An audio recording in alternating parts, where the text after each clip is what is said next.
నమస్తే, welcome to 99 TV. As it ఈజ్గా ఈ రోజున్న పరిస్థితి ఇలాగే యుద్ధం కొనసాగుతుంది అనుకుందాం. కాసేపు అనుకుంటే ఇంకో 10 రోజుల్లో అమెరికా దగ్గర చాలా కీ వెపన్స్ నిల్వలు తగ్గిపోతాయి. ఈ విషయం పెంటగాన్లోనే ఒక అధికారి చెప్పారంటూ ఇంటర్నేషనల్ మీడియాలో కథనాలు వచ్చాయి. అంటే వాళ్ళ బేలతనం ఇక్కడ బయటపడిపోయింది.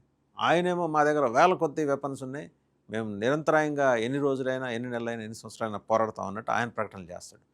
తెల్లారు లేచి ఈ ఆయుధాల కాంట్రాక్టర్ని పిలిచి సమావేశానికి మీరు అర్జెంటుగా వెపన్స్ తయారు చేయండి అంటాడు. ఇంతకీ ఎలాంటి వాళ్ళు మిస్ అవుతుంది అంటే టోమాహాక్ ల్యాండ్ అటాక్ మిసైల్స్, అలాగే గగనతల రక్షణ వ్యవస్థకు కోసం వినియోగించే SM-3 ఇంటర్సెప్టర్స్ ఎయిర్ డిఫెన్స్ సిస్టమ్స్లో ఉంటాయండి. వీటి కొరత అయితే ఒక 10 రోజుల్లో వచ్చేస్తుంది. ఇది భయం వేస్తుంది. ప్రత్యేకించి వాళ్ళ ప్రత్యేకత టొమాహాక్ ల్యాండ్ అటాక్ అటాక్ మిసైల్స్ ఇవి తగ్గాయంటే రేపొద్దున యుద్ధ రంగంలో ఇబ్బంది ఎదుర్కోవాల్సిన అవసరం ఉంటుంది.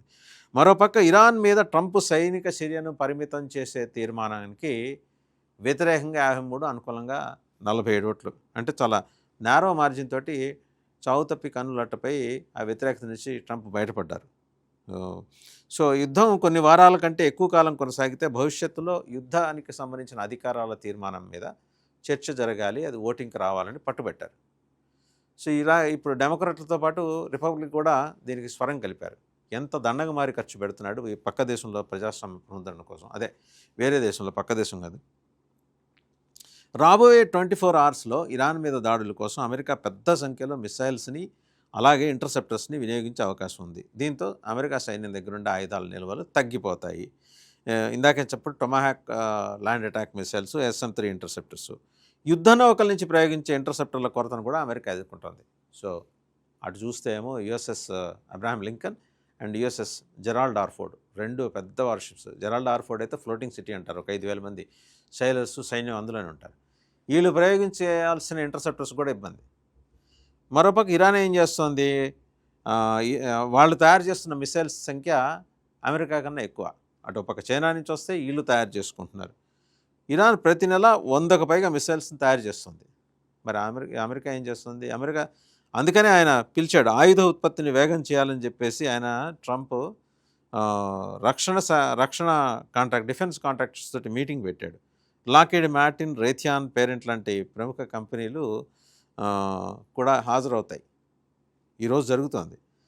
ప్రైవేటుగా జరుగుతున్నందువల్ల వాళ్ళ పేర్లు వెల్లడించడానికి పెంటగాన్ డినై చేస్తుంది. ఇరాన్ ఆపరేషన్ ఎక్కువగా ఆయుధాలపైన ఆధారపడినందున వల్ల నిల్వలు పెంచుకోవాలంటే ప్రొడక్షన్ పెరగాలి. సో యాజ్ ఇట్ ఈజ్గా ఏంటంటే ఇంకొక 4-5 వారాల పాటు కనుక కొనసాగితే అమెరికా యుద్ధం మొత్తం ఖర్చు 19.37 లక్షల కోట్లు, అంటే 20 లక్షల కోట్లు ఇంచుమించు చేరుతుందని అమెరికా రక్షణ అధ్యయన సంస్థ పెన్ వార్టన్ బడ్జెట్ మోడల్కి చెందిన ఒక నిపుణుడు కెంట్ స్మెట్టర్స్ ఆయన చెప్తున్నారు.